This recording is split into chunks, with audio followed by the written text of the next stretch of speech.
Next topic free fall. Marathi त्याला म्हणतात मुक्त पतन.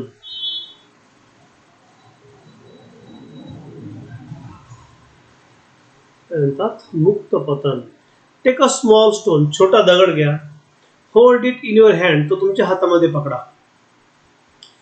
Which force are acting on the stone, समजून घ्या स्टोन आहे, हा तुम्ही तुमच्या हातामध्ये पकडलेला आहे. हा दगड खाली जाईल, याला कुठला फोर्स असेल, ग्रॅव्हिटेशनल, आणि हात त्याला वर उचलून धरेल, म्हणजे याला कुठला ऍक्च्युअली म्हणतात बायंड फोर्स म्हणतात. कुठला म्हणतात बायंड फोर्स. याच्यावर दोन फोर्स असतील. Which force are acting on the stone, नाव रिलीज द स्टोन्स. हा स्टोन बाजूला घ्या दगड आणि काय करा, सोडून द्या. सोडल्यानंतर सुद्धा याच्यावर कुठला आहे, जी, या ठिकाणी आपण बी धरूया, आणि इथं कुठे तुमचा बायंड फोर्स. हे दोन फोर्स असतील. What are the force acting on the stone after you release, सांगितलं म्हणजे एक बायंड आणि दुसरा gravitation. You know that force of gravity due to earth acts each and every object. The force of gravity due to earth acts on each and every object. Okay, this means that every object on earth or every object which can be contact with the gravitation of the earth acts equally. याचा अर्थ की पृथ्वीचा गुरुत्वबल हे सगळ्या पदार्थात कसे असते, सारखे असते. When we are holding the stone in hand, जेव्हा आपण हातात दगड पकडू, the stone was experiencing this force, but it was balanced by the force that was applying on the opposite direction. Correct? मग ज्यावेळेस आपल्या हातात दगड असेल त्यावेळेस दगडावर हा गुरुत्वबल काय त्याला खाली खेचायचा प्रयत्न करेल आणि आपला हात जो आहे त्याला अपोजिट म्हणजे विरुद्ध दिशेने त्याला बल लावेल, त्यामुळे तो दगड खाली पडणार नाही. Once we release the stone from our hand, ज्यावेळेस आपण दगड हातातून सोडू, the only force that earth gravitational force on the earth and stone fall down under the influence. त्यावेळेस त्याच्यावर फक्त कुठला हे हाताचं बल राहणार नाही, हे त्यावेळेस फक्त त्याला कुठले असेल, ग्रॅव्हिटेशनल फोर्स असेल. Whenever an object move under the influence, the force of gravity alone is said to be a falling freely. म्हणतात मुक्त वेग असं म्हणतात, मुक्ती वेग.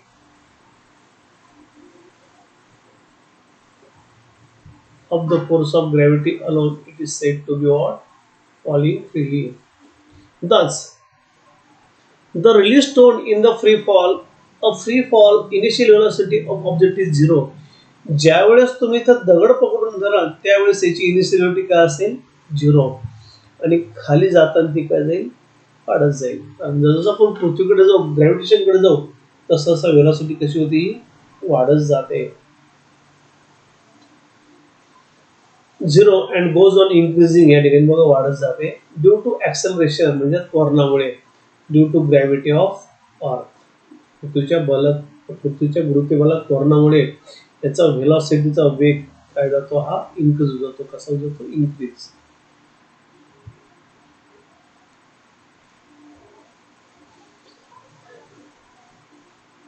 During the free fall, the friction force due to air oppose the motion of the object, the buoyant force.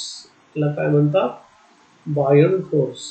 मराठीत काय म्हणतात याला, प्लावक बल. प्लावक बल बघा, हा buoyant force हा सुद्धा याच्यावर ऍक्ट होतो. याचा अर्थ काय होतो की हा याचा वेग काय करतो, अपोज करतो. वेगाला काय करतो, अपोज करतो, वरती ढकलायचा प्रयत्न करतो. Thus, true free falls is possible only in vacuum. मग आपण फ्री फॉलची डेफिनेशन मध्ये काय म्हटले, फक्त की हा जो दगड आहे हा खाली पडतो, ज्यावेळेस फक्त जी ऍक्ट होतो म्हणजे फक्त गुरुत्वबल ऍक्ट होतो, त्यावेळेस ती बॉडी कशी असते, फ्री फॉल असते. पण ऍक्च्युअली जर पाहिलं तर याला अजून इथं कुठला फोर्स असतो, एक बायंड फोर्स असतो. मग हे फ्री फॉल होऊ शकतं का, नाही होऊ शकत. मग free fall is possible only in vacuum.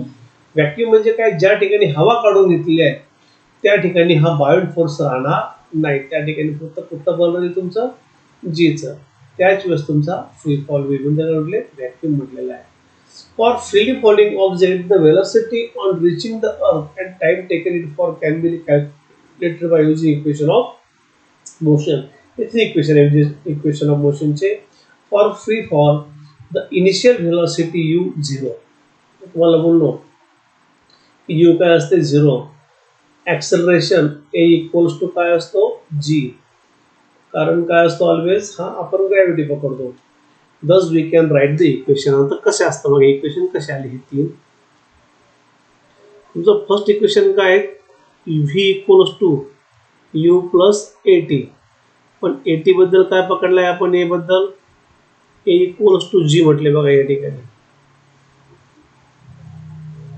आणि व्ही काय, सॉरी यू काय 0 आहे, मग u equals to 0 plus g t equals to only g t आहे का. Second s equals to v square, sorry u square, आपण खालचे यू स्क्वेअरचं वेगळे, u t plus half of a टीचा स्क्वेअर. ए टी बद्दल काय घेऊया आपण g t square. Again s, u काय 0 म्हणजे हा 0 plus half of g t square. मग therefore s equals to what, half of g टीचा square. And third equation v square equals to u square plus twice a s चा काय पकडतो आपण g s. Again u 0, v square 0 plus twice g s. मग देअरफॉर v square equals to twice g s. आणि तिसरे equation, मग for calculating the motion of an object thrown upward, acceleration is negative, that is and underline करून घ्या, object thrown upward, acceleration is what, negative, that is in direction opposite to the velocity and it is taken to be minus g. For example, suppose दगड आपण वरती throw केलेला आहे, actually हा खाली याला कोण ओढतं, हा जी, याच्या अपोजला चाललेला आहे, म्हणजे वरती फेकल्यावर काय होतो मायनस जी. मग कुठली वस्तू जर तुम्ही वरती फेकली तर जी काय पकडायचा, ऑलवेज निगेटिव्ह. काय पकडायचा, निगेटिव्ह पकडायचा. The magnitude of G is the same but the velocity of the object decreases because this negative acceleration. याचं व्हेलॉसिटी मॅग्निट्यूड सारखं असतं, परंतु त्याची व्हेलॉसिटी काय होती, हळूहळू कमी होत चालते. कारण कशामुळे, त्वरणामुळे. लक्षात ठेवायचं, कशामुळे, त्वरणामुळे.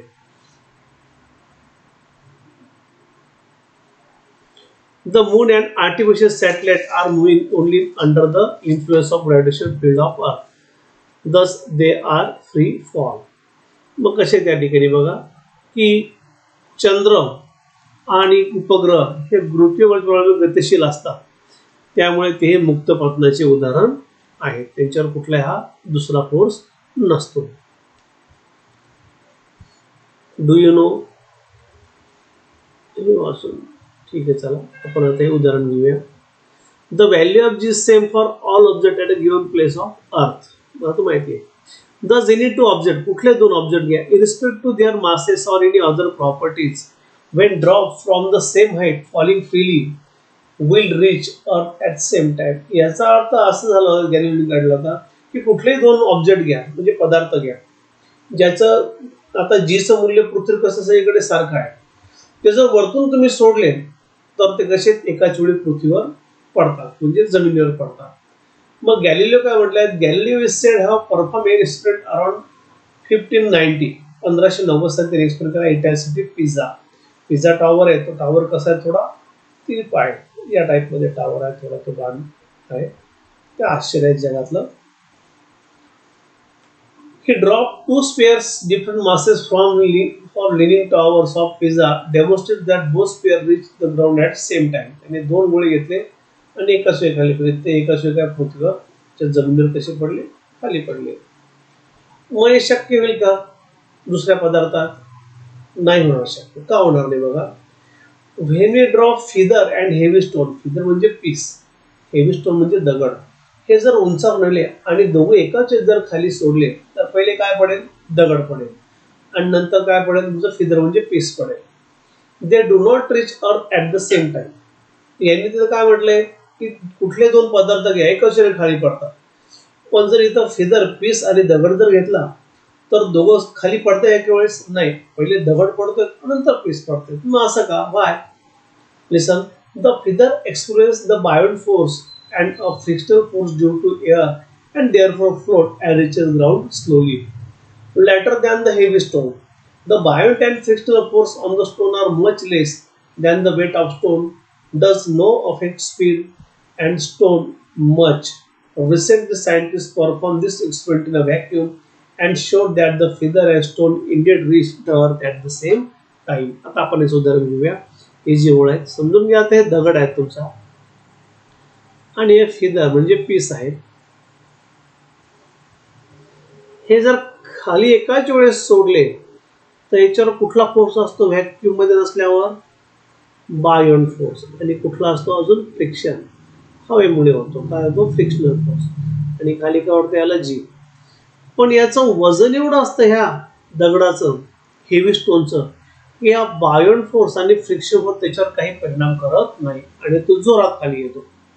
व्हाईस वर्सा, उलट. पिसावर पण तुमचा कुठला असतो? जी म्हणजेच ग्रॅव्हिटेशन. याच्यावर पण कुठला असतो? बायोन फोर्स आणि फ्रिक्शन. पण मग हे पिसाचं वजन एवढं कमी असतं की याला हे बायोन फोर्स काय करतो? वर ढकलायचा प्रयत्न करतो. कारण काय? Due to weight. हा हेवी नाहीये, हा हेवी आहे आणि हा हेवी नाहीये. त्यामुळे काय होतं? पीस असं हलत हलत असं म्हणजे ह्या साईडने असं हेलकावे खात खात कसं खाली येतात due to what this buoyant force and friction force. कळले? दोन फोर्समुळे बायोंट अँड फ्रिक्शनल फोर्स. घर्षण पण होतं याच्यावर, हवेचं घर्षण. त्यामुळे याला उशीर लागतो. पण मग शास्त्रज्ञांनी काय केलं? सेम जे तुमचे ऑब्जेक्ट आहे, पदार्थ आहेत, हेवी स्टोन अँड फिदर म्हणजे पीस, हे काय केले? निर्वात पोकळे म्हणजे कुठले? व्हॅक्यूम मध्ये. या ठिकाणी बघा व्हॅक्यूम मध्ये काय केले? दोघं सोडले त्यांनी. व्हॅक्यूम मध्ये काय केलं असतं की एअर काढून घेतलेले असते. एअर काढल्यामुळे काय होतं?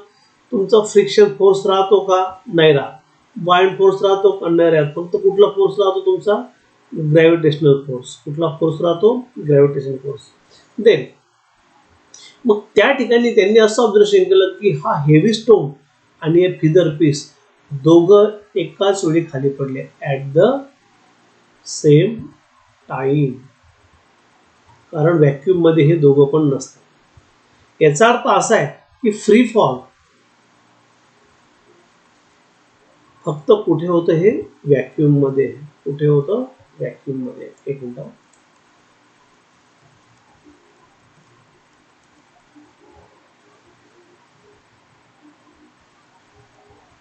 व्हॅक्यूम लक्षात ठेवायचं ऍट द सेम टाइम. लक्षात अशा प्रकारे हा त्यांनी एक्सपेरिमेंट या ठिकाणी केलेला आहे.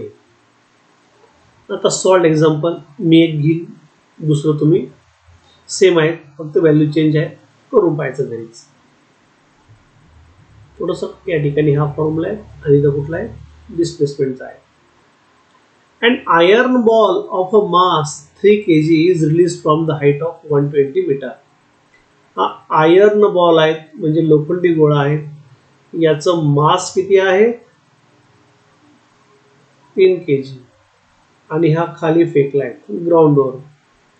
ही हाईट तुमची किती आहे? 125 metre, 125 metre.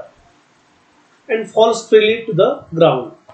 Assuming that value of g is 10 meter per second square. g ची व्हॅल्यू तुम्हाला किती दिली? 3 मीटर पर सेकंद स्क्वेअर या ठिकाणी दिली. Calculate first time taken by the ball to reach the ground. हा जो आयर्न बॉल आहे, हा आयर्न बॉल खाली इथपर्यंत पडण्यास त्यांनी काय टाइम विचारलेला आहे. नंतर व्हेलॉसिटी व्ही तुम्हाला कॅल्क्युलेट करायला लावलेली आहे. Then the height of the ball at the half time. जो तुम्ही टाइम काढाल त्याचा अर्धा टाइम घ्या आणि ती बॉलची पोझिशन कुठे आहे त्यांनी ते विचारलेलं आहे. तिथून पुढे त्याला ग्राउंडवर पडायला किती वेळ लागेल म्हणजे किती उंची लागेल. मग given M 3 kg, distance travelled by the ball S 125 metre, initial velocity of ball V. Always remember U initial velocity always 0. मी तुम्हाला काल सांगितले की इनिशियल व्हेलॉसिटी काय असते? 0. यू तुमची काय असते? इनिशियल velocity ही काय असते 0 and v is what final velocity. You can calculate this. Acceleration a हा काय तुमचा असतो g. This is what 10 metre per सेकंडचा स्क्वेअर.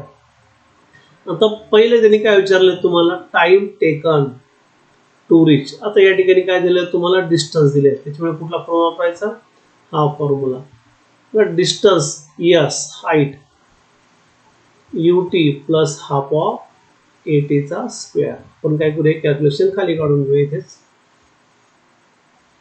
आता एस तुम्हाला दिले आहेत किती आहेत 125 यू काय आहेत 0 इंटू टी प्लस हाफ ए किती आहे 10 इंटू टी स्क्वेअर. मग 125 0 इंटू 2 0 प्लस 2 5 जा 10 5t स्क्वेअर. मग देअरफॉर 125 5t स्क्वेअर.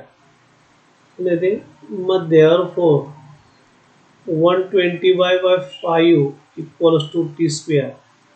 मग therefore t square equals to 25. Route घेतल्यानंतर t equals to 5 सेकंड. या ठिकाणी बघा t equals to 5 सेकंड आला. टी कसा आला. मग therefore the ball takes 5 seconds to reach the ground. त्यावेळेस जो बॉल आहे आयर्न बॉल तो लोखंडी चेंडू आहे त्याला वर 125 मीटर पासून खाली जमिनीला किती वेळ लागेल 5 सेकंद लागतील. किती सेकंद लागतील 5 सेकंद. सेकंड त्यांनी काय विचारलं तुम्हाला व्हेलॉसिटी व्ही विचारलेली आहे.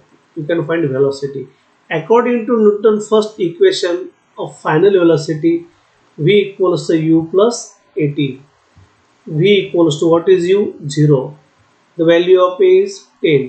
T is what 5. Therefore v equals to 0 plus 50 equals to 50 meter per second. आला तुमचा v 50 meter per second. The velocity of the ball on reaching the ground is what 50 meter per second. Half time. Then they can ask what the height of the ball at the half the time. टाइमच्या कशा ते निम्मी सांगितलेली आहे. Than half time तुमचा किती आहे 5 second. त्याच्या किती त्यांनी हाफ म्हणजे आपण किती दोन्ही डिवाइड करतो 2.5 सेकंड. त्याला तुमचे 2.5 second. Ball height at this time s according to Newton second equation. Second कवर पकडतोय आपण तिथं हाईट दिली उंची दिली म्हणून काय पकडावं लागेल आपल्याला यस पकडावं लागेल. बाकी दोन्ही कसे आहेत तुमचे व्ही मध्ये आहेत तेव्हा इक्वेशन बघून घ्या. इथं पण व्हेलॉसिटी आहेत इथे पण व्हेलॉसिटी आहेत इथे हाईट आहेत परंतु तुम्हाला काय दिलं टाइम आणि डिस्टन्स रिलेशन आहे म्हणून तुम्हाला कुठं पकडावं लागेल ते तुम्ही तीन इक्वेशन बघून घ्या 9वी मधले तुम्हाला काल पण सांगितले होते.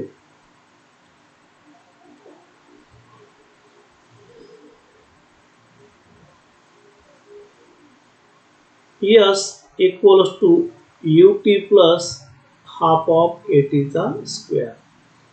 यस तुम्हाला डिस्टन्स काढायचे आहेत. यू काय 0 प्लस हाफ ए किती आहेत 10 टी किती आहेत 2.5 चा स्क्वेअर. यस इक्वल्स टू 2 5 जा 10 5 इंटू 6.25. मग यस इक्वल्स टू किती तुमचे 31.25 मीटर. हे आले 31.25 मीटर. मग दस the height of the ball half time total तुमचे किती दिले आहेत 125 मायनस हाफ करा 31.25 व्हॉट इज इट 93.75 मीटर. आले आन्सर. सेकंड पण तुम्ही बघून घ्या सेम आहे. Next topic gravitational potential energy म्हणजेच गुरुत्वीय स्थितीज ऊर्जा. गुरुत्वीय स्थितीज ऊर्जा.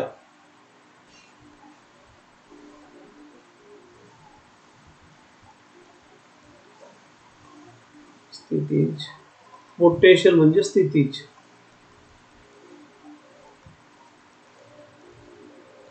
ऊर्जा.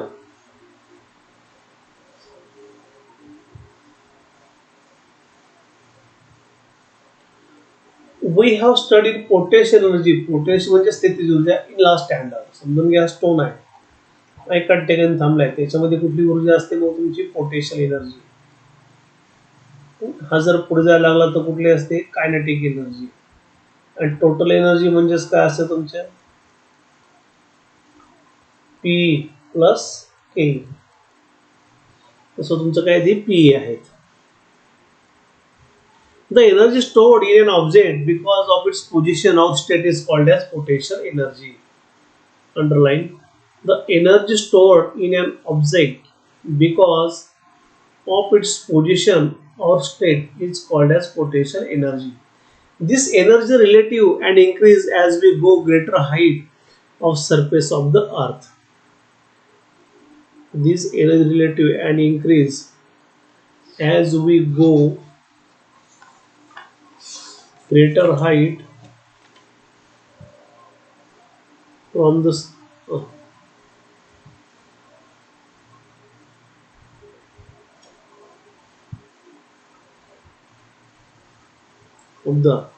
आता रिलेटिव्ह म्हणजे काय, रिलेटिव्हचा अर्थ काय होतो, सापेक्ष.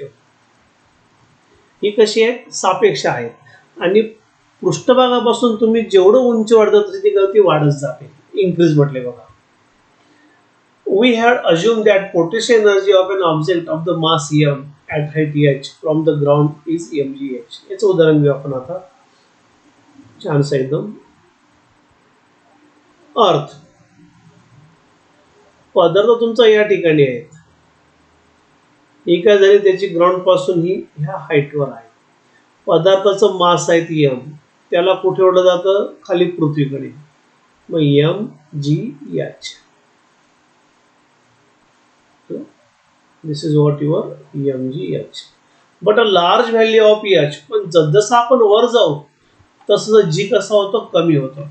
If height increase then G was decrease. The value of G decreases,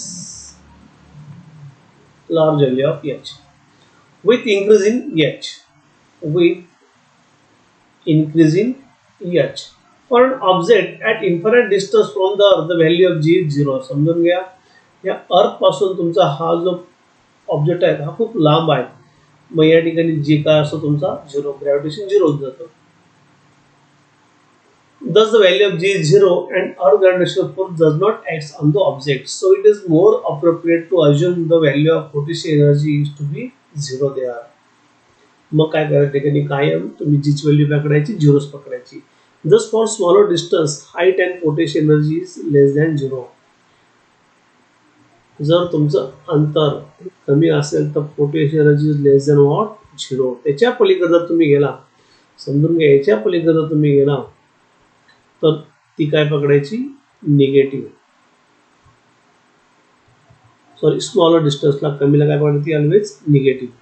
When an object at the height from the surface of the potential energy, underline this, here m is mass of earth, r is radius of earth, em is mass of object, h is height of object is minus. म्हणजे आपण जर वरती गेलो तर ते 0 आणि खाली येत गेलो तर ते कसे राहील, मायनस राहील. एस्केप व्हेलॉसिटी, पुढचे तुमचा काय टॉपिक आहे, एस्केप व्हेलॉसिटी. एस्केप व्हेलॉसिटी मध्ये काय असतं बघा, ऑलवेज याला काय म्हणतात मराठीमध्ये, मुक्ती वेग म्हणतात, मुक्ती वेग. We have seen when all balls is thrown upward. समजून घ्या, आपण जर बॉल वरती थ्रो केला, अपवर्ड डायरेक्शनला, its velocity decreases because of the gravitation of the earth. समजून घ्या, बॉल आहे, हा जर वरती तुम्ही फेकला, याची व्हेलॉसिटी काय होते, डिक्रीज होते.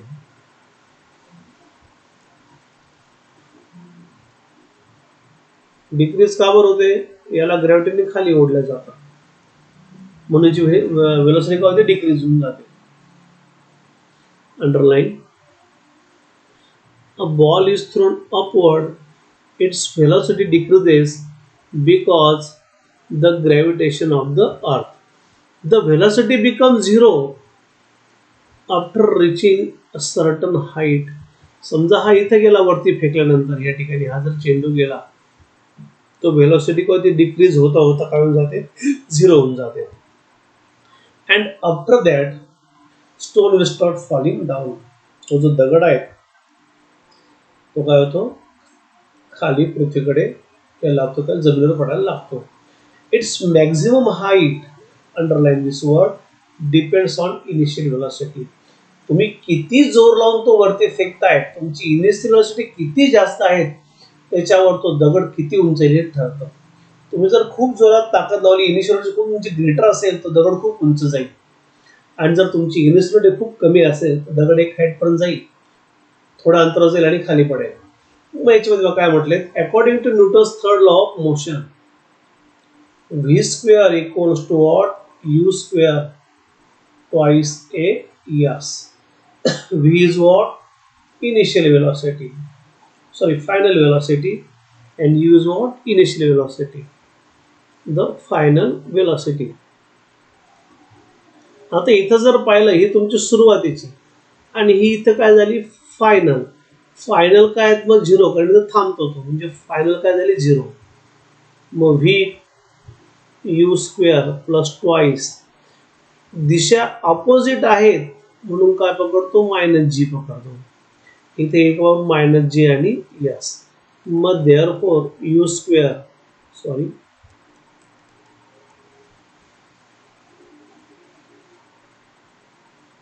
0 यू स्क्वेअर मायनस 2gs, हा इकडे उद्या प्लस येऊन जाईल,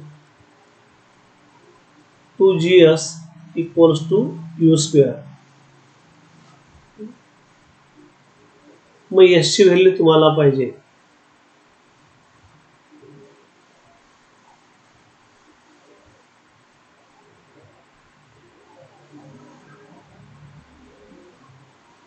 यू स्क्वेअर इक्वल्स टू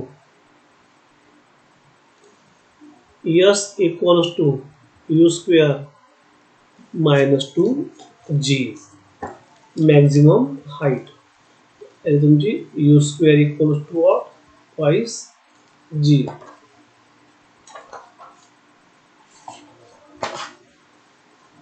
या ठिकाणी मायनस साईन त्यांच्याकडे टाकलेलं आहे, तिथं मायनस साईन पाहिजे, प्लस पाहिजे या ठिकाणी. Thus higher the initial velocity, larger the height of the reach by the ball.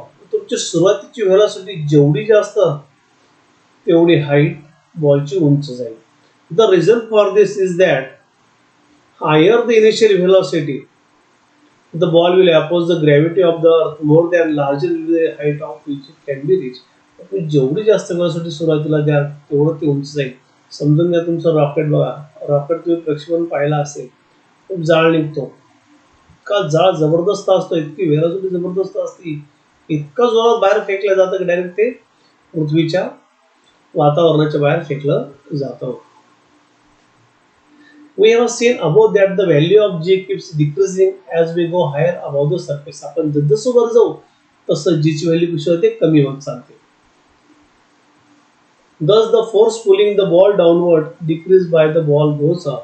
त्यावेळेस जर तुम्ही जेवढा जोर लावाल तर तो बॉल आहे तो काय होईल, डायरेक्ट वर निघून जाईल. If we keep increase the initial velocity of the ball, it will reach larger and larger height, and above the particular value of initial velocity of the ball able to overcome the ground pull by the earth can escape or forever will not fall back. मला बोललो मी, जर तुम्ही जेवढा जास्त त्या बॉलला जोर लावाल तेवढा तो बॉल वर निघून जाईल, आणि इतका वर निघून जाईल की त्याच्यावर जीचे व्हॅल्यू कमी होऊन जाईल, ग्रॅव्हिटेशन कमी होऊन जाईल, आणि तो बॉल काय जाईल, एस्केप, म्हणजे वातावरणाच्या बाहेर जाईल आणि तो परत कधीच खाली येणार नाही. अशा प्रकारे हे जे तुमचे सॅटेलाइट आहेत, सॅटेलाइट फेकले जातात, इतके लांब फेकले जातात की ते परत त्याच्यावर जीवर कुठलाही परिणाम होत नाही, जीची व्हॅल्यू काय होऊन जाते, 0 होऊन जाते, आणि ते काय असतात, मग या ठिकाणी जाऊन स्थिर होऊन जातात. We can determine the value of using the law of conservation of energy. What is the law of conservation of energy? Energy cannot be created nor be destroyed, but one form of energy is converted into another form. This is the law of conservation of energy. An object going vertically upward from the surface of the earth, suppose this is earth, object जर वरती गेला vertically, initial velocity equals to escape velocity, escapes the gravitational force of the earth, the force of gravity being inversely proportional to the square of the distance becomes zero only at infinite distance from the earth.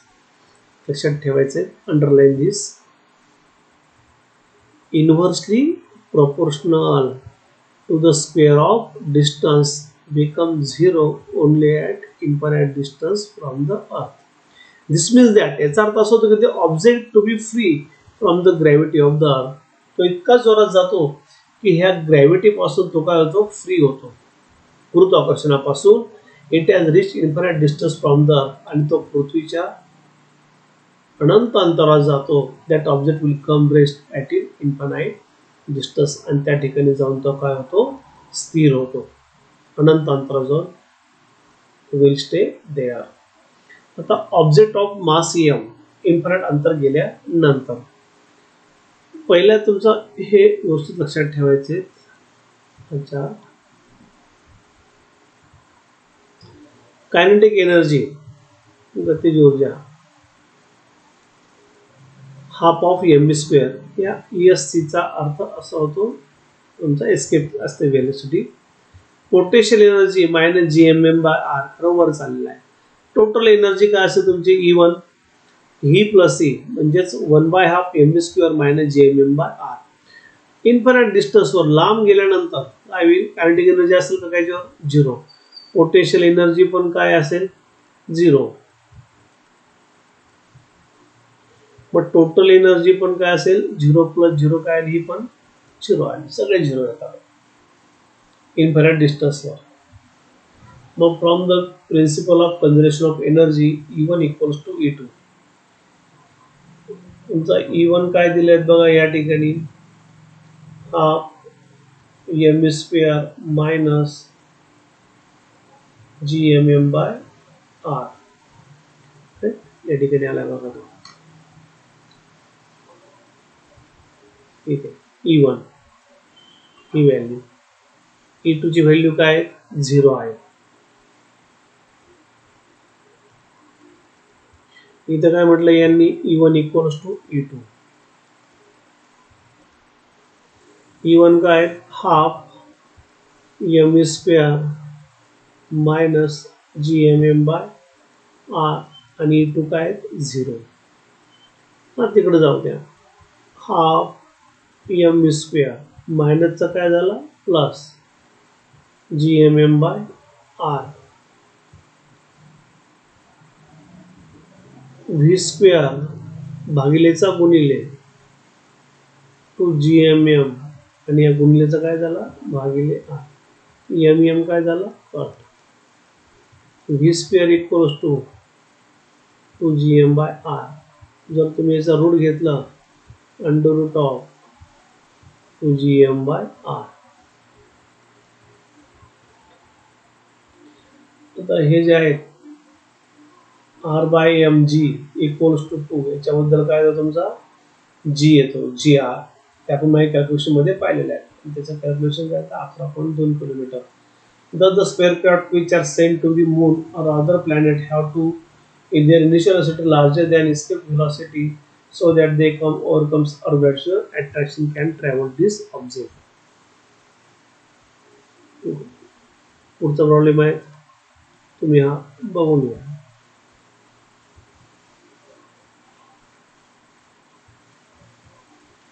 या ठिकाणी chapter संपलेला आहे. हे चॅप्टरचे exercise आहेत. Exercise काय करणार, तुम्हाला मी सगळे आन्सर आहेत याच्या शक्यतो तुम्हाला फोटोकॉपी पाठवेल मी. फोटोकॉपी पाठवल्यानंतर मी काय करायचं, ते लिहून घ्यायचं आहे सगळे क्वेश्चनचे आन्सर्स, आणि ते क्वेश्चन आणि आन्सर आपण काय करूयात, लिहून गेल्यानंतर तुम्हाला मी ती जी व्हिडिओ असेल ती थोडी जास्त वेळ ठेवेल, जेणेकरून तुम्हाला लिहिता आलं पाहिजे. मग त्यानंतर आपण या चॅप्टरवर टेस्ट घेऊया. लक्षात, इथे प्रकरण संपले आहेत. याच्यानंतर तुम्हाला मी याचे आन्सर कीचे फोटोकॉपी, आणि त्याच्यानंतर मग याच्यावर टेस्ट, मग नेक्स्ट चॅप्टर.